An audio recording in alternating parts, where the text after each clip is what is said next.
président de la République de faire des institutions fortes et crédibles dans notre pays.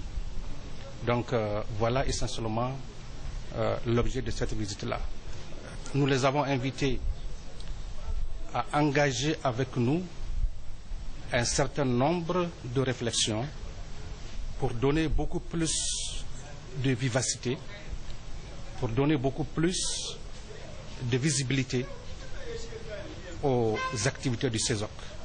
Parce que de la crédibilité et de la force de nos institutions dépendent notre démocratie et notre bonne gouvernance. Le président du Conseil économique et social s'est lui réjoui de cette visite et a salué les initiatives combien louables du ministre de la Communication chargé des relations avec les institutions depuis son arrivée à la tête de son département. Votre présence parmi nous est une situation tout naturellement accompagnée de cohésion, d'harmonie et d'objectifs. Au nom de l'ensemble des conseillers ici réunis, Monsieur le ministre, je vous remercie très infiniment.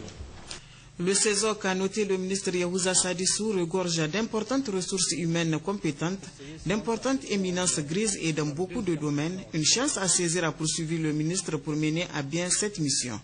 Yahouza Sadissou a aussi pris le ferme engagement d'œuvrer pour la force et la crédibilité des institutions et s'est dit prêt à défendre les recommandations qui sanctionneront les travaux de cette deuxième session ordinaire du CESOC.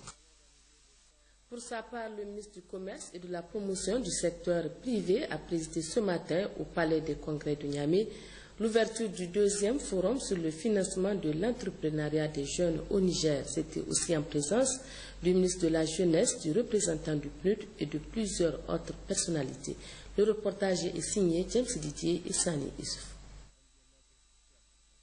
Trouver les meilleures approches et modalités de financement qui soient adaptées pour permettre aux jeunes porteurs de projets d'entreprise de réaliser leurs ambitions sur l'objectif principal de ce forum sur le financement de l'entrepreneuriat des jeunes au Niger, forum organisé par le ministère du Commerce et de la Promotion du secteur privé avec l'appui du Programme des Nations Unies pour le développement PNUD, un forum qui se veut également un cadre de plaidoyer pour obtenir l'engagement des structures de financement pour accompagner les jeunes porteurs de projets d'entreprise. Dans sa déclaration de politique générale, le Premier ministre chef du gouvernement, son Excellence Brigitte Raffini, en réaffirmant les axes majeurs du programme de renaissance du Niger de son Excellence, le président de la République, son Excellence M. Mamadou Issoufou, disait, je cite, « Le gouvernement entend promouvoir le secteur privé afin qu'il joue un rôle de premier plan dans le développement du pays. À ce titre, il veillera à créer les conditions favorables et à adopter des mesures incitatives adéquates pour améliorer le climat des affaires et moderniser l'économie. Il mettra en place des financements appropriés en faveur des jeunes, de manière à en faire de véritables capitaines d'industrie. » Fin de citation. Aussi, mon département ministériel jouera son rôle de premier plan dans l'atteinte de ces objectifs. Le représentant du PNUD au Niger, dans son intervention, a réaffirmé l'engagement de son institution à accompagner les jeunes. Donc je voudrais juste vous réitérer l'engagement du PNUD à continuer à appuyer dans cette question cruciale pour l'emploi des jeunes. Et nous l'avons mis dans notre programme pays que nous sommes en train de finalisé pour la période 2014-2018. Les jeunes entrepreneurs massivement présents à ce forum, en saluant cette initiative, expriment leurs attentes. De voir avec ces institutions bancaires, dans la mesure du possible, de créer des lignes budgétaires pour nous jeunes entrepreneurs, quand nous nous dirigeons vers eux, au moins qu'ils soient à l'écoute pour pouvoir, ne serait-ce que financer en partie nos projets. Dans le domaine de l'entrepreneuriat des jeunes, vraiment, ça avance, il y a une grande évolution, il y a ceux qui ont pu mettre en pratique leurs projets depuis, il y a ceux qui sont en voie et vraiment, nous disons que c'est une très bonne initiative. Durant les 3 jours de travaux, les participants à ce forum auront ainsi à faire un véritable diagnostic des mécanismes de financement du système bancaire et aussi proposer des modèles de financement adaptés aux spécificités des jeunes Nigériens porteurs de projets d'entreprise.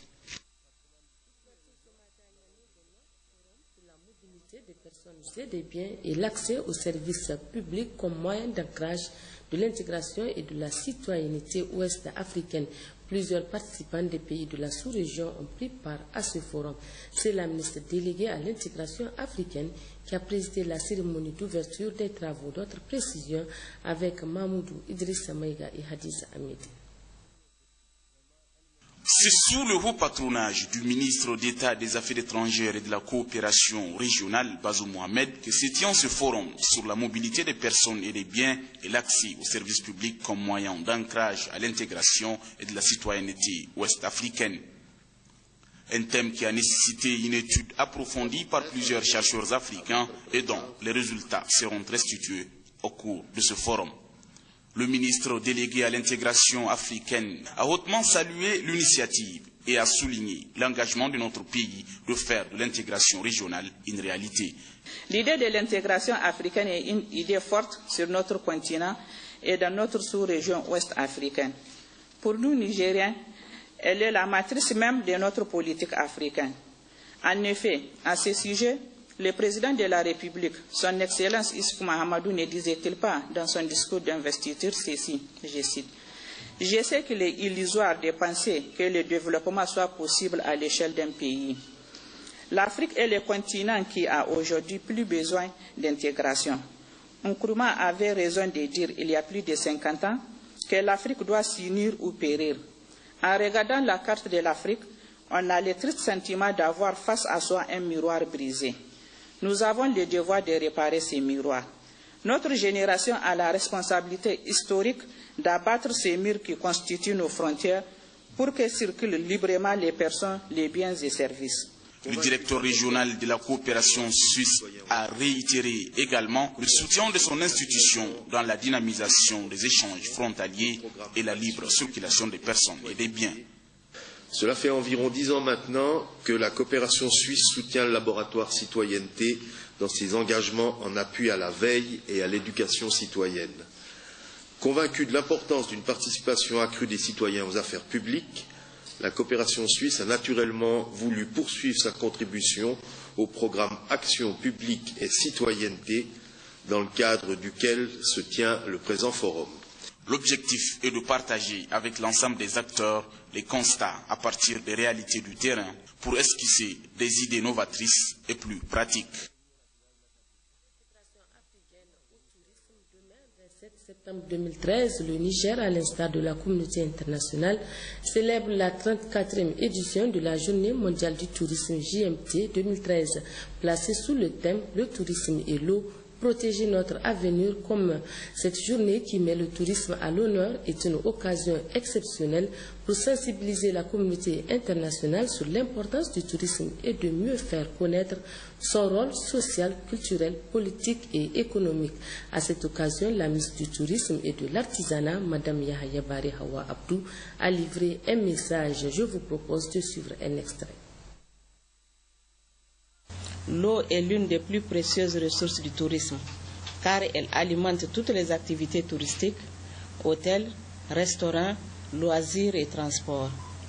De par sa place dans l'économie mondiale, il incombe au secteur du tourisme de jouer un rôle moteur et de faire en sorte que les entreprises et les destinations investissent dans une gestion adaptée et rationnelle de l'eau tout au long de la chaîne de valeur. Les professionnels du tourisme ont suivi et soutenu les nombreux systèmes déjà en place qui contribuent à réduire la consommation d'eau et à améliorer la gestion des eaux usées dans les restaurants, hôtels et autres services connexes. Les toilettes à faible consommation d'eau, les pommeaux de douche à jet moins puissants et les instruments de détection de fuite d'eau font maintenant partie intégrante de la plupart des entreprises hôtelières.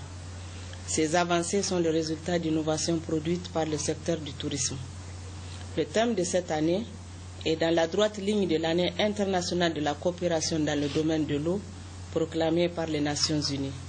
Il traduit le rôle du secteur touristique dans la promotion d'une gestion adéquate de l'eau et la recherche constante à innover dans le domaine de la préservation de l'eau, de la conservation et de l'utilisation durable des ressources hydriques.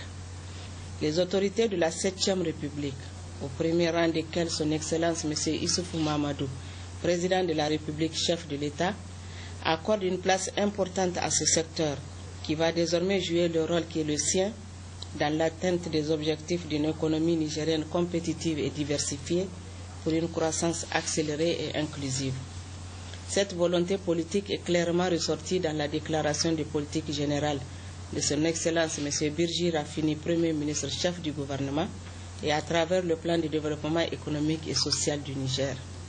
Comme 2013 est l'année internationale des Nations Unies de la coopération dans le domaine de l'eau, j'invite tous les acteurs du tourisme à se joindre à la campagne de la Journée mondiale du tourisme et à continuer à imaginer des solutions innovantes pour faire en sorte que le tourisme contribue à assurer un accès durable aux ressources en eau dans le monde.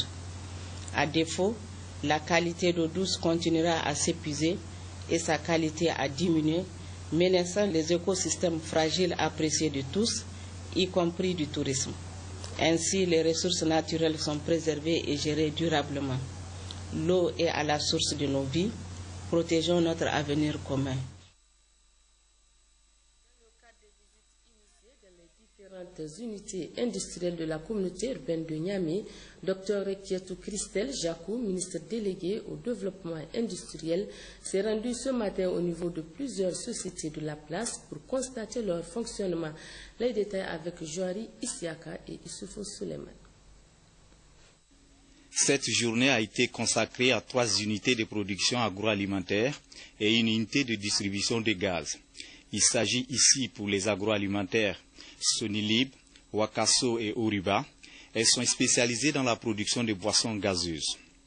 Dans toutes ces unités, il y a une réelle volonté d'asseoir une société de production digne de ce nom. En exemple, les projets d'extension et de chantiers en cours au niveau de Sonilib et Oriba, que la délégation ministérielle a constaté. La volonté de respecter les règles aux normes de la qualité pour être compétitives. Cependant, elles sont confrontées à des contraintes, selon les responsables. On peut citer les pressions fiscales, la lourdeur et la lenteur administrative, le coût élevé de l'électricité et le coût élevé des matières premières. Pour le secrétaire permanent des professionnels de l'industrie du Niger, il faut tenir bon pour bâtir une forte et solide industrie au Niger. Ces unités industrielles sont des unités qui relèvent un peu, qui œuvrent dans le cadre de la fabrication des boissons. Et beaucoup de ces unités, quelque part, on a fait le constat, quand même, sont confrontées à des problèmes. Mais qu'à cela ne tienne, on a également fait le constat qu'elles sont en train d'investir. Elles sont en train d'investir pour permettre quelque part donc, à notre secteur d'activité d'être compétitif et permettre donc, à nos jeunes frères et sœurs d'avoir du travail. On souhaiterait vraiment que nous puissions trouver les voies et moyens pour alléger cet aspect des choses et permettre donc, à nos unités industrielles donc, de mieux fonctionner. Ensuite, elle s'est rendue à l'unité de distribution de gaz, Niger Gaz. Elle était spécialisée dans le remplissage de bouteilles de 6 kg et 12 kg de gaz butane pour l'utilisation domestique. Elle participe ainsi au remplacement du bois de chauffe. Ici, la situation évoquée est le non-respect des prix au niveau des points de vente. La bouteille de 12 kg qui doit être vendue à 3 750 est vendue à 4 000 francs et celle de 6 kg à 2 000 francs au lieu de 1 800. La ministre a pris bonne note et compte poursuivre ses visites dans d'autres unités industrielles. La région de Zender est très avancée dans les préparatifs de la rentrée scolaire 2013-2014. Les salles de classe construites dans le cadre du programme de la Renaissance du président de la République ont beaucoup contribué à rehausser le taux de fréquentation des élèves dans la région. Compte rendu Sahabi Oumarou et Sédiko. En 2012, le taux brut global de scolarisation de la région de Zender est estimé à plus de 79%, une région qui a aussi bénéficié des infrastructures scolaires dans le cadre du programme du président de la République, ce qui a beaucoup contribué à rehausser le taux brut global de scolarisation qui a gagné 17 points. Je vais parler de 2012. Il y a eu, sur le même effort, c'était 400 classes qui avaient été construites, ça c'est fini, c'est oublié. Maintenant, en 2012, on avait programmé de faire 444 classes. Et aujourd'hui, dans les 350 classes qui sont lancées, nous sommes déjà en train de réceptionner. Et les 69 également sont en cours. Et aussi, d'ici là, ça va finir, vous allez voir. Nous sommes en train également de notifier à d'autres entrepreneurs les marchés qu'ils ont obtenus des 400 classes programmées en 2013. Ça, l'analyse est terminée. Le gouverneur a signé le PV. Maintenant, nous sommes en train de le remettre aux entrepreneurs, ceux qui ont été adjudicataires de ces marchés-là. Donc ça va bientôt démarrer aussi. Donc voilà, entre 2012 et 2014, on va bénéficier de 884 classes en dur, entre école primaire, préscolaire et collège. La construction des salles de classe en matériaux définitifs dans le cadre du programme du président de la République a eu comme effet le respect sur le temps scolaire et sur la régularité dans les cours. À Tanout, tout comme à Myria et aussi à Kanté, par exemple, cela a beaucoup contribué à rehausser le taux brut de scolarisation, surtout concernant les filles. En ce qui concerne l'impact des réalisations, par exemple, du président de la République par rapport aux constructions, la commune urbaine de Tanout a bénéficié de 10 classes. L'impact que ces classes auront à la rentrée prochaine, nous savons pertinemment que les parents d'élèves donneront les enfants, rempliront par exemple ces classes, et cela va nous permettre de rehausser le taux de scolarisation au niveau de la commune de Tanout, surtout le taux de scolarisation de la jeune fille.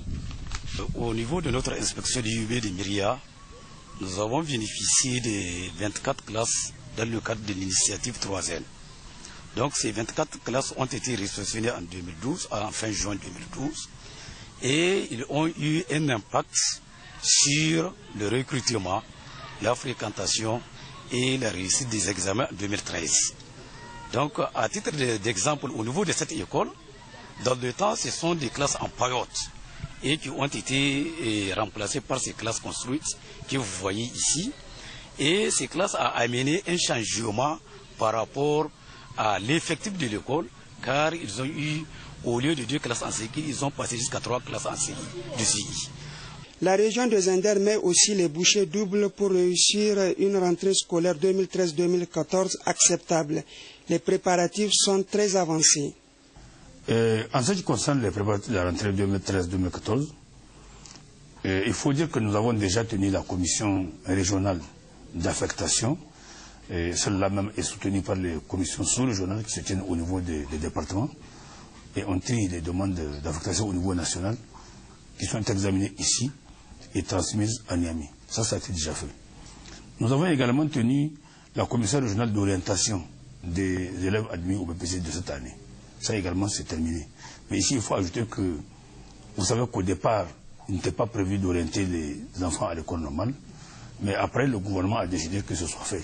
Les enseignants contractuels de la région suivent également des formations en renforcement des capacités.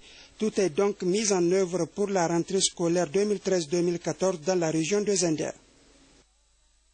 Toujours dans le domaine de l'éducation à Zender, la fréquentation des filles à l'école s'est nettement améliorée grâce aux infrastructures scolaires construites par l'État et ses partenaires et aussi grâce à une campagne de sensibilisation des autorités administratives et coutumières.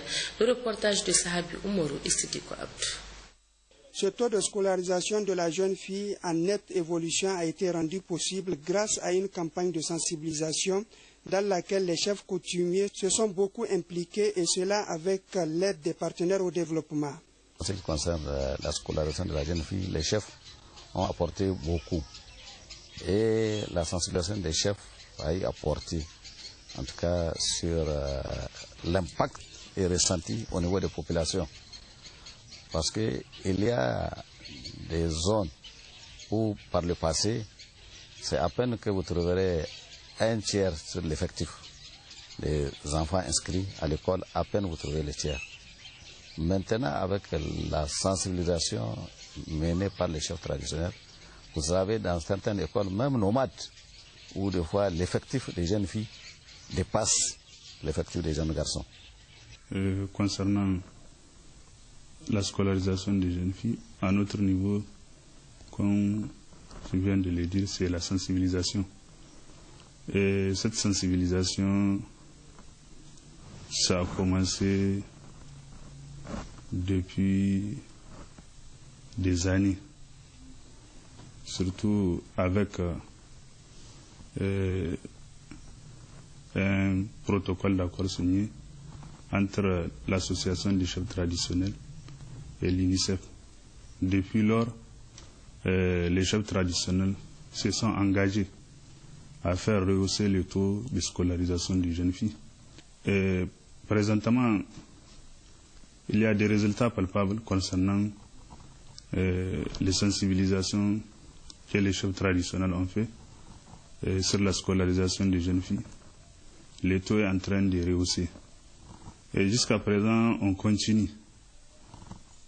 Les partenaires au développement interviennent dans la construction des classes à caractère évolutif, ce qui a beaucoup contribué à rehausser la fréquentation des établissements scolaires dans le but de l'atteinte des objectifs du millénaire pour le développement.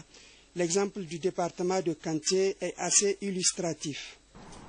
La scolarisation au niveau donc, de la jeune fille, le taux était très faible. Mais ces 2 dernières années, donc avec l'appui de l'UNICEF, nous avons vu vraiment un grand changement, puisque nous avons une commune toute entière qui est vraiment sur le plan éducatif prise vraiment en charge par l'UNICEF. Donc ce qui fait qu'on constate déjà qu'à ce niveau, il y a vraiment un changement. Et à partir de cette année, l'UNICEF est parti donc du cap d'une commune à 2 communes, voire 3. Et nous constatons vraiment qu'au niveau donc, de la scolarisation de la jeune fille, vraiment il y a de grands changements. Donc quand j'ai parlé tout de suite donc, de l'UNICEF, vraiment il y a un aspect très positif. Mais lorsque l'UNICEF est venu avec son appui, puisque toutes les filles, en tout cas, sont prises en charge pour les problèmes donc, de tuteurs. Les tuteurs ont 45 000 francs que l'UNICEF leur donne pour garder donc, la fille à l'école. La fille elle-même, par trimestre, donc, elle a 15 000 francs. Elle a tout son kit donc, scolaire, cahier, bic. Elle est totalement prise en charge. Donc, ce qui fait que même celles qui ont abandonné sont revenues. La présidente de la cellule nationale d'information financière CENTIF a rencontré ce matin les responsables des banques et autres établissements financiers de la place en vue de procéder à la mise en œuvre effective du dispositif des capitaux et le financement du terrorisme au Niger. C'est un compte rendu de Borika Albadja et Haman Sey. La présente rencontre, la deuxième du genre, s'inscrit dans le cadre des échanges permanents que la CENTIF entretient avec les acteurs impliqués dans la lutte contre le blanchiment des capitaux et le financement du terrorisme. Cette journée de concertation BCAO, CENTIF et établissements financiers revêt une importance capitale pour la mise en œuvre du dispositif de lutte contre le blanchiment des capitaux et le financement du terrorisme. Le directeur national de la BCAO, Mahamadou Gaddo, a indiqué dans son allocution que les établissements de crédit, en ce qu'ils constituent le point névralgique du système financier dans tout pays, représentent la cheville ouvrière du dispositif national et international de lutte contre le blanchiment des capitaux. Ainsi, au regard du contexte régional marqué par une résurgence des mouvements des narcotrafiquants et terroristes, la vigilance doit être renforcée dans la surveillance des opérations financières, a-t-il ajouté.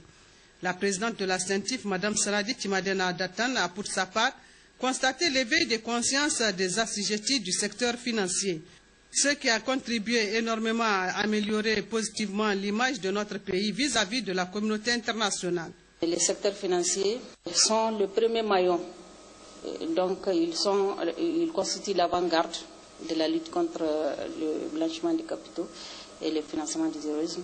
Il leur appartient donc à travers leur travail.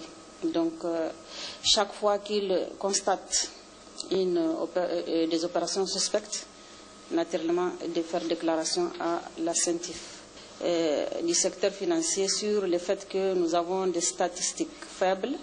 Le Niger est un pays qui fait partie d'un ensemble qui est les pays membres du GIABA et que nous sommes évalués donc, à travers notre dispositif de lutte contre le blanchiment de capitaux et le financement du terrorisme.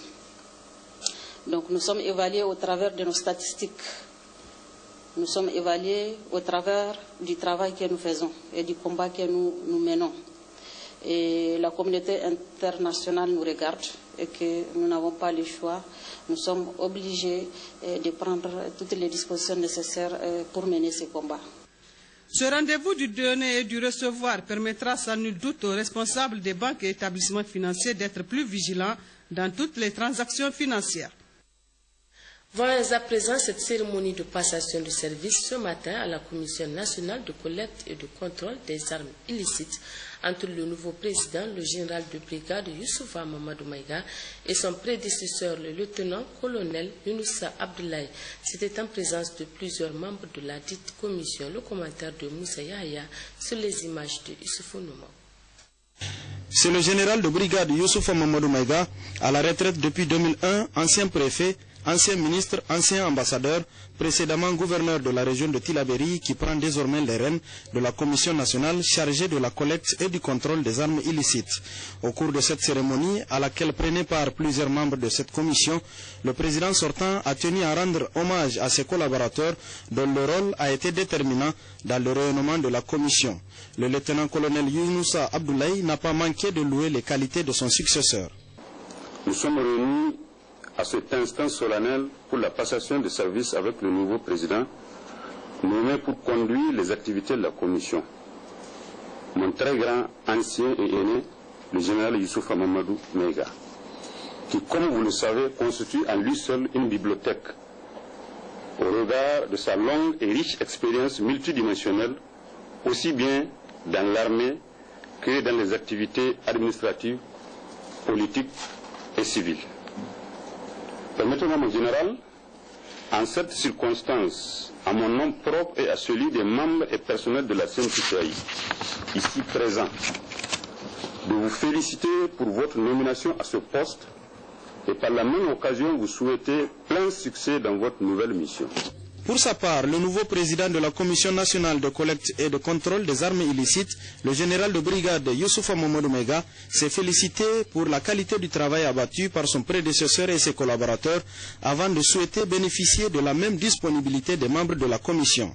Monsieur le Président, j'ai parcouru le résumé des activités que vous avez réalisées à la tête de la CNCCI ces 3 dernières années. Je vous en félicite sincèrement.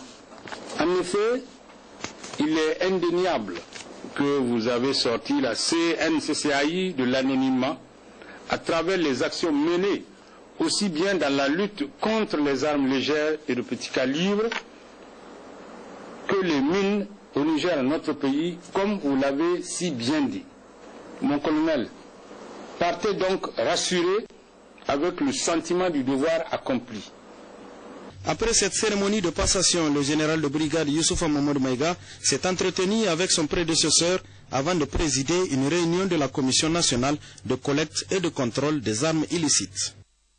Suite de cette édition, Colina Niger Assurance et Réassurance a ouvert ce matin au quartier 2e arrondissement sa 3e agence générale dénommée Agence Kourfei. La cérémonie d'ouverture de cette agence générale, qui a pour but essentiel de se rapprocher de sa clientèle, s'est déroulée en présence de l'administrateur et directeur général Mamadou Talat Doula et de plusieurs clients, Gérard Ablaziz et Askou Jibrilla, pour le reportage. Colina Niger, la toute nouvelle société d'assurance et de réassurance, est déjà à sa 3e agence générale en quelques semaines d'intervalle seulement. Après l'agence générale Gadfawa, puis celle du carrefour de Léamak, l'agence générale Mos, c'est au quartier 2e arrondissement d'accueillir cette 3e agence de Colina Niger, dénommée Agence générale Kourfei, située sur la double voie non loin des établissements Salé et Fils. Et c'est une expérimentée du domaine qui a été placée à la tête de la dite agence. Je suis vraiment très contente. Je remercie tout le monde. J'invite la population nigérienne à venir et souscrire auprès de l'agence Colina Kourfei, de venir aussi découvrir les merveilles de Colina Kourfei. L'ouverture de cette 3e agence générale s'inscrit dans le cadre de la politique de proximité de Colina Niger. Je voudrais surtout dire à l'endroit des clients que nous faisons ce que nous disons, c'est ça. Nous avions promis très rapidement que certaines agences soient ouvertes de façon à les rendre plus proches de notre clientèle. La grande innovation, c'est que, en tout cas, essentiellement sur Niamey et presque sur tout le territoire, c'est la première fois qu'une femme va tenir une agence générale. Bon, je pense qu'elle va certainement déjà avoir le soutien de toutes ses sœurs, femmes, en dehors de la clientèle ordinaire. Nous pensons que c'est une bonne opportunité pour elle et que bon, cela permettra aussi de mieux faire connaître Colina Niger qui est en train de s'implanter. Donc les prochaines semaines, ce sera à Niamey comme à l'intérieur du pays aussi. Colina Niger a débuté ses activités le 1er mars 2013. Elle écoute, innove et assure dans les domaines de l'automobile, vol et incendie, maladie, transport et aviation, multirisque habitation, tout risque chantier et risques divers. Direction Agadez, les populations d'El-Meki, de la commune rurale de Dabaga, ont organisé en début de semaine une grande rencontre sur la consolidation de la paix. Cette rencontre qui a été appuyée par l'ONG Homme, Environnement, Développement, Head Tamet, a été sanctionnée par une déclaration dite déclaration d'El-Meki, compte rendu Hachim Mohamed et Ibrahim Mariko. Une demi-douzaine d'allocutions furent ensuite prononcées par les invités. Mot de bienvenue des maires de Dabaga Ahmed Meni, le nouveau préfet de Tirozérine Mohamed Abou, les chefs de groupement de Foras Wessan Al-Mustafa, au nom de la chefferie d'Agadez, le président du conseil régional d'Agadez, qui a à cette occasion invité la jeunesse de la région d'Agadez d'emboîter les pas aux acteurs de la paix, comme le OGHD Tamat. À la jeunesse d'Agadez d'emboîter les pas aux ONG, aux institutionnels, aux élus locaux, pour que la paix soit une réalité. Et c'est le lieu ici de féliciter la jeunesse de la région d'Agadez. Je l'ai dit la fois passée à la Kirsane, ni était leur engagement, ni était leur attachement à la paix, nous ne serons pas aujourd'hui à ce stade. Avec un peu de recul, le gouverneur de la région d'Agadez, le colonel-major Garba Mikido, qui a connu la zone d'El-Meki au moment fort de l'insécurité, a rendu hommage à la population et aux autorités au sommet de l'État pour avoir contribué au retour de la paix à El-Meki. Je disais encore hier à El-Meki, je me souvenais qu'il y a 4 ou 5 ans encore, quand je passais dans le village d'El-Meki, il n'y avait qu'un seul boutique qui était là, avec la présence des militaires et quelques chèvres. Aujourd'hui, Dieu merci. Ce que je vois autour de moi est rassurant. La population est revenue, elle est venue vaquer à ses occupations, elle est venue travailler dans cette région, chez elle, parce que tout simplement la paix est là, parce que l'État assure donc ses missions traditionnelles d'assurer la paix et la sécurité à la population et à leurs biens. Ces efforts consentis par les autorités de la 7e République et les partenaires de développement, avec un accent particulier à l'ONGHD Tamat, ont été salués à travers la déclaration d'El-Meki dont voici un extrait. Monsieur le gouverneur, en votre qualité de premier responsable administratif de la région et représentant direct du président de la République, son Excellence El Haj Mohamed Issoufou, nous vous demandons d'accepter notre profonde gratitude pour l'honneur que vous nous faites d'être ici parmi nous et sollicitons que vous soyez notre porte-parole comme vous l'avez toujours été au plus haut sommet de l'État pour l'aboutissement de notre seule et unique doléance, l'installation des forces de défense et de sécurité à El-Meki. Donnez-nous la sécurité et de notre part nous prenons l'engagement solennel et ferme devant votre honneur, monsieur le gouverneur, ainsi que toutes les autorités administratives et coutumières ici présentes, d'apporter notre aide et notre entière collaboration à nos vaillantes forces de sécurité dans l'exercice de leurs fonctions. À noter que d'autres interventions, toutes allant dans le même sens, ont été prononcées au terme de cette rencontre, notamment celle du coordinateur du projet Renforcement de la paix et de la stabilité dans le Nord Niger, Assadek Ibrahim, la présidente de l'organisation des femmes Tareya d'Agadez Hajia Hadiza Al-Ghabid. En notant enfin que l'honorable sultan de l'Aïr, Omar Olaji Omarou, et l'épouse du ministre de la Santé publique, Mme Manoua Gali, ont rehaussé de leur présence l'éclat de cette cérémonie. Retour à Niamey pour signaler le lancement officiel hier des activités du groupement d'intérêt économique Al-Horma, dont l'objectif est de procéder à la collecte des peaux de moutons donnés à l'aumône par les fidèles musulmans le jour de la Tabaski. La finalité est de mener des actions de bienfaisance avec les fonds générés par la vente de ces peaux. Compte rendu Rabibako. Collecter des peaux donné en aumône par les fidèles musulmans à l'occasion de la fête de Tabaski pour des actions de bienfaisance à l'endroit des couches vulnérables de la société. C'est la mission principale que s'est assignée le groupement d'intérêt économique GIE Al-Horma, dont les activités viennent d'être lancées ce matin à la salle de réunion Sanibakou du ministère des Affaires étrangères. Le GIE Al-Horma est né de la volonté d'un certain nombre de groupements d'associations islamiques et de personnalités indépendantes dont le souci est de contribuer au bien-être des populations nigériennes. Nous avons constaté que depuis un certain temps, depuis en tout cas belle lurette, nous sommes en train de tendre toujours la main pour construire des mosquées, pour également construire des hôpitaux, pour construire tout ce qui est œuvre sociale. Donc nous nous sommes dit, est-ce qu'il n'y a pas d'autres stratégies, donc des stratégies que nous, en tant que Nigériens, nous pouvons réfléchir et nous pouvons mettre en œuvre pour pouvoir donc solutionner ces problèmes. C'est en ce moment-là que nous avons réfléchi à la collecte, au traitement et à la vente ou à une cession à prix modéré donc, de ces pots-là. L'opération Fata Tabaski du GIE est donc une œuvre sociale qui aura besoin de la compréhension et de l'adhésion de tous les fidèles musulmans conformément aux prescriptions de l'islam. Les pots génèrent chaque année quelques 5 milliards de francs environ selon nous. Il s'agit pour les associations membres du groupement Al-Horma de s'organiser pour capter progressivement cette véritable manne financière et l'utiliser dans le cadre de la lutte contre la pauvreté, en étroite collaboration avec l'État, la chefferie traditionnelle et les organisations des personnes en situation de handicap. D'ores et déjà, le ministère de la Population a donné l'assurance quant à son accompagnement, car l'initiative cadre parfaitement avec la politique du gouvernement en matière de protection sociale.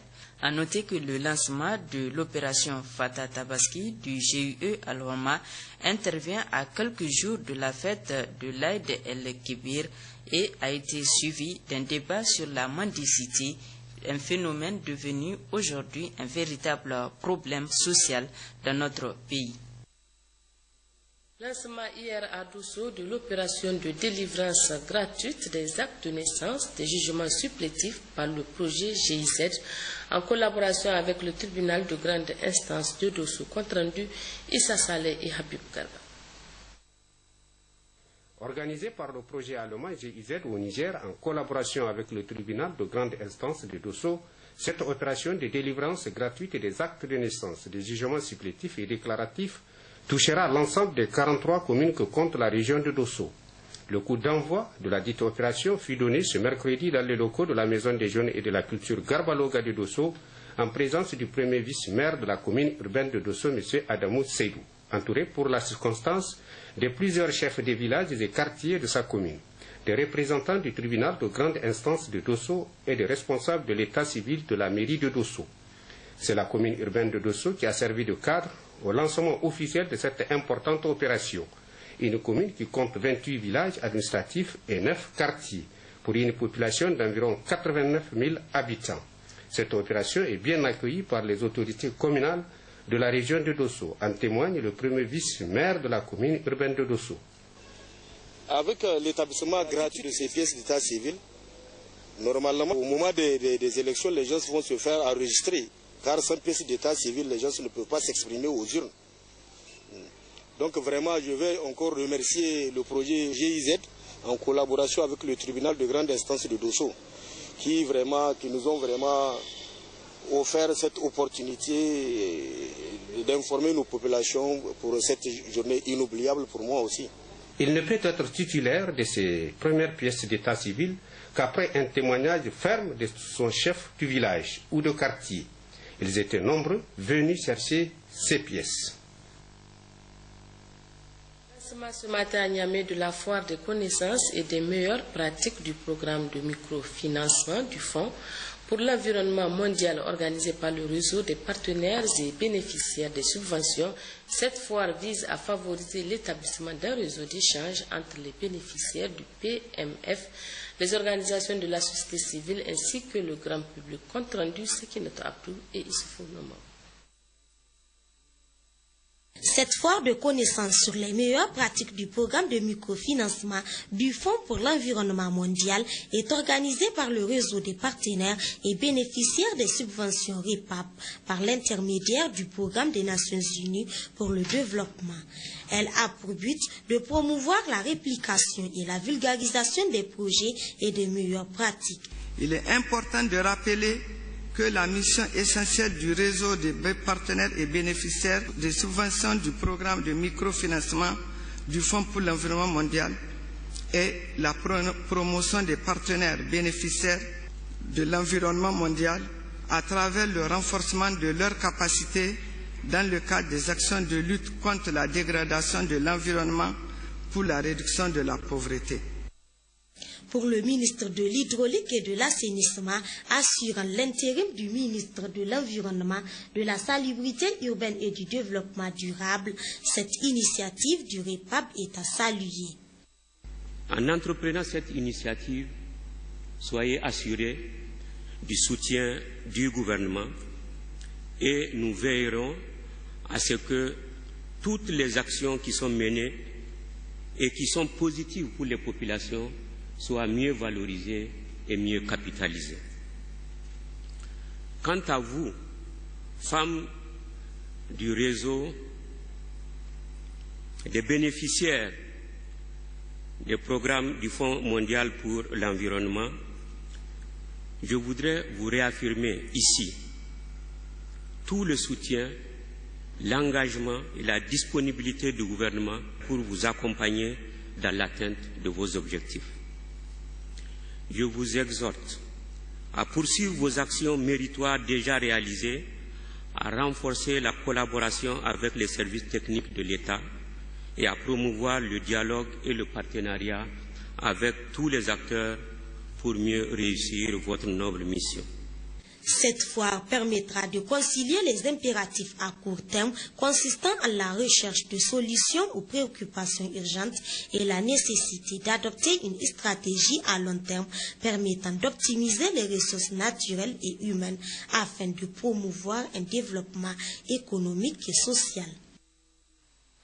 Le réseau des organisations pour la transparence et l'analyse budgétaire organise depuis hier matin à Agadez un forum régional des femmes sur les industries extractives. C'est le gouverneur de la région qui a présidé la cérémonie d'ouverture. Compte rendu Moussa Efalay et Ibrahim Mariko. Organisé par le réseau des organisations pour la transparence et l'analyse budgétaire, ce forum régional vise à amener les femmes nigériennes à une meilleure prise en compte du genre dans le secteur extractif.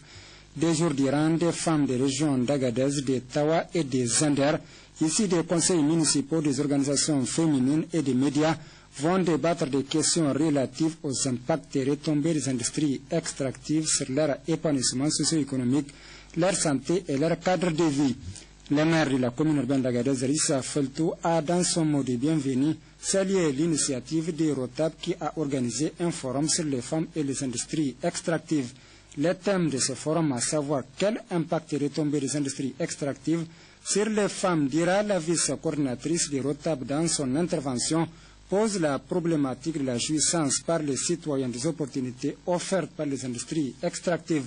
Madame Ousmane Naoumi, d'ajouter qu'au lieu d'être les ultimes bénéficiaires de l'exploitation des ressources naturelles, les populations, notamment celles qui sont riveraines des sites d'exploitation, subissent les effets néfastes des activités des compagnies extractives comme le déguerpissement suivi de la perte de moyens de production et du cadre de vie.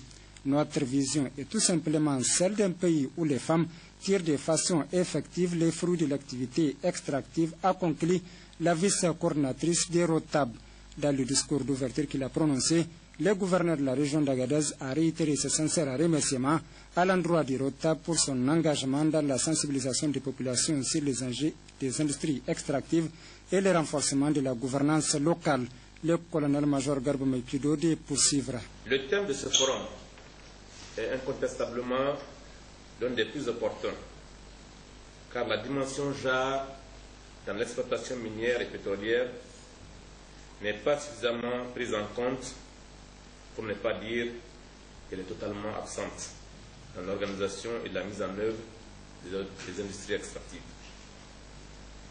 C'est une thématique émergente au plan international et notre pays ne doit pas être en marge de ce mouvement.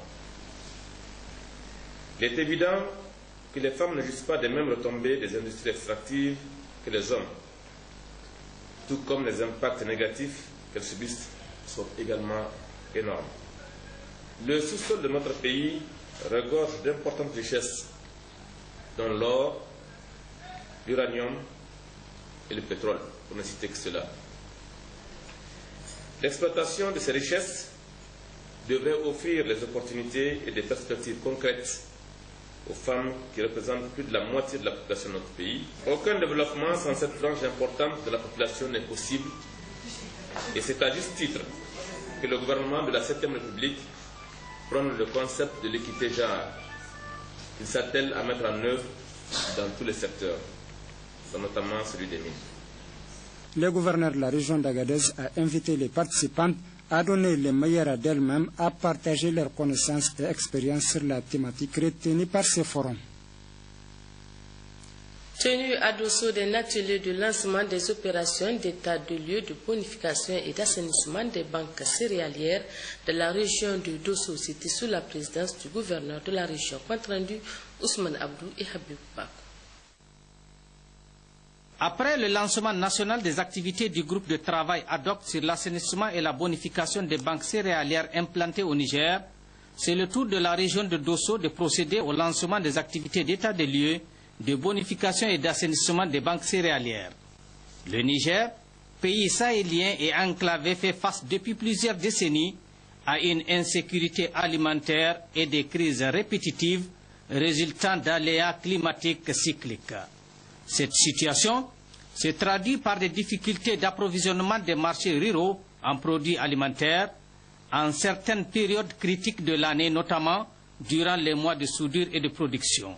C'est pourquoi le président de la République, chef de l'État, son Excellence M. Issifou Mahamadou, dans son programme de renaissance du Niger, a pris le ferme engagement à travers la mise en œuvre de l'initiative 3N que plus jamais sécheresse ne doit rimer avec famine au Niger. L'engagement du président de la République de réaliser l'Alliance de la liberté et du pain au Niger a été repris dans la déclaration de politique générale du gouvernement adoptée en écrasante majorité le 16 juin 2011 par l'Assemblée nationale.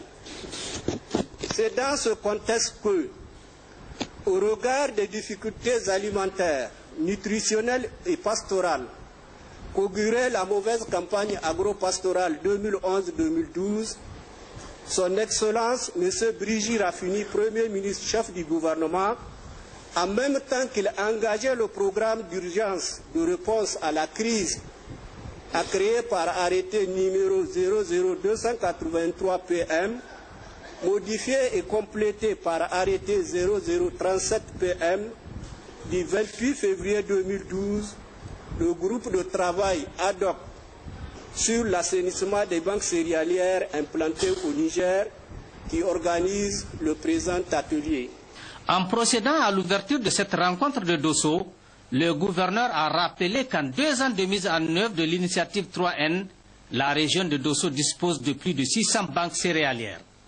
En effet, la région de Dosso, à l'instar des autres régions du Niger, dispose de plusieurs banques céréalières qui contribuent à l'approvisionnement des ménages pendant la soudure et constituent le premier niveau de réponse dans le contexte de crise.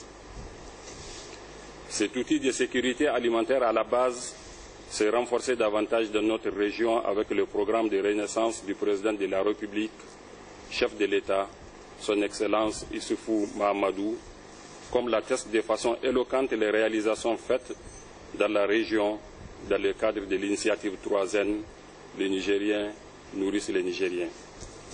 Au regard de la contribution majeure des banques céréalières dans la lutte contre la pauvreté en général et l'insécurité alimentaire et nutritionnelle en particulier, j'engage tous les promoteurs de la région à s'investir efficacement pour faire de cette opération d'assainissement et de bonification une réussite totale. Pendant toute la journée, les représentants des projets ONG, associations de développement et des organisations paysannes vont échanger afin de mieux comprendre les enjeux et de contribuer à la formulation de propositions et recommandations. Pour terminer, l'Association des retraités de la Garde nationale a organisé ce matin à Niamey une assemblée générale ordinaire. Objectif, faire le bilan de 3 ans de mandat des anciens membres du bureau et envisager des perspectives nouvelles. À l'issue de ces assises, un nouveau bureau a été mis en place. Compte rendu, Sekinetou Abdou et Cette assemblée générale ordinaire organisée par l'Association des retraités de la Garde nationale du Niger a pour but de présenter les activités réalisées par le bureau provisoire durant les 3 ans de mandat et mettre en place un nouveau bureau national apte à mieux coordonner les actions futures de l'association. Ce nouveau bureau national est composé de 12 membres dont le président est le commandant Oumarou Garba. En effet, leur mission consiste à défendre efficacement les intérêts matériels et moraux de cette association. Ainsi, par la grâce d'Allah, vous avez décidé à l'unité de me confier la présidence de cette association. Je vous remercie du fond de mon cœur et vous assure que je ne ménagerai aucun effort afin d'impulser une nouvelle dynamique à notre association. Je ne pense pas opportun d'étaler ici mon plan d'action durant mon mandat. Sachez simplement que mon ambition est de faire de cette association un cadre de paix, de cohésion et d'entente où tous les retraités de la Garde nationale ainsi que les veuves et orphelins de cette institution connaîtront un meilleur bien-être. Je mettrai tout en œuvre pour mériter la confiance que vous venez de placer en moi, car mon souhait le plus absolu est de ne pas vous décevoir. Le président s'est ainsi engagé dans la lutte pour l'amélioration des conditions de vie des retraités de la Garde nationale. Il a enfin remercié le père fondateur et président sortant de cette association. Un témoignage de satisfaction a été décerné aux anciens membres du bureau provisoire de l'association. Voilà, point final de cette édition. Merci de l'avoir suivi. Dans quelques instants, le journal en langue qui vous sera présenté par Halur Bokoy. Surtout, restez sur Télésal. Au revoir.